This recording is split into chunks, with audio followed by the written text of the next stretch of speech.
আসসালামু আলাইকুম। আমার শ্বশুরবাড়িতে যেহেতু বিয়ের অনুষ্ঠান ছিল, আপনাদের সাথে কিছু ভিডিও আমি শেয়ার করব। আজকে হলুদ ও মেহেন্দির ভিডিওটা শেয়ার করব। আমি যেহেতু আমার শ্বশুরবাড়ি থাকি না, আমার হাসব্যান্ড যেখানে জব করে সেখানে থাকি। তো শ্বশুরবাড়ি যেতে, যেতে আমার অনেক লেট হয়ে গিয়েছিল। বাচ্চাদের পরীক্ষা ছিল।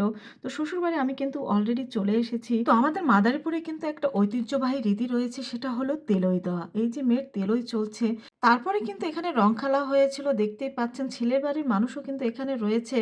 তো সন্ধ্যায় কিন্তু হলুদের অনুষ্ঠান ছিল। তো এখানে একটা কথা বলে রাখি, এখানে কিন্তু কারো মুখ দেখানো যাবে না। তাই যেটুকু মুখ না দেখিয়ে ভিডিও করা যায় সেটুকু আপনাদের সাথে শেয়ার করেছি। এই যে গিফটগুলো দেখতে পাচ্ছেন, এগুলো কিন্তু হলুদে ছেলের বাড়ির থেকে মেয়ের বাড়িতে এসেছিল, অর্থাৎ আমাদের বাড়িতে এসেছিল। তো হলুদের অনুষ্ঠান শেষ হওয়ার পরে কিন্তু পরের দিনে মেহেন্দির অনুষ্ঠান ছিল। মেহেন্দির অনুষ্ঠানটা সকালবেলা ছিল। বিকেলে যেহেতু আমরা ছেলের বাড়ি হলুদ নিয়ে যাব, তো সকাল সকালে কিন্তু মেহেন্দির অনুষ্ঠানটা শেষ হয়েছিল। দেখুন আমাদের মেয়ের হাতের মেহেন্দি কত সুন্দর লাগছে। এই যে দেখুন যে গিফটগুলো র‍্যাপিং করা হয়েছে, এগুলো কিন্তু আমরা আবার ছেলের বাড়িতে হলুদে নিয়ে যাব। অনেক কিছু এখনো র‍্যাপিং করা বাকি রয়েছে। যেমন পান সুপারি বাকি রয়েছে, সাথে মাছও কিন্তু ফ্রিজে রয়েছে। কারণ মাছটা কিন্তু আগে বের করা যায় না। মাছটা ফ্রিজে রাখা হয়েছে। যাওয়ার সময় আমরা জাস্ট র‍্যাপিং এ পেঁচিয়ে এটা নিয়ে চলে যাব।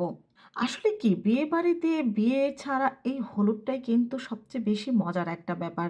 কারণ হলুদে কোনো মেয়ের বিদায় নেই, ছেলেরও বিদায় নেই, কোনো কান্নাকাটিরও ব্যাপার নেই। তাই এই হলুদের অনুষ্ঠান কিন্তু সবার কাছে একটু বেশি আনন্দদায়ক। তো ছেলের বাড়ি কিন্তু আমরা অলরেডি চলে এসেছি ছেলেকে হলুদ দেওয়ার জন্য।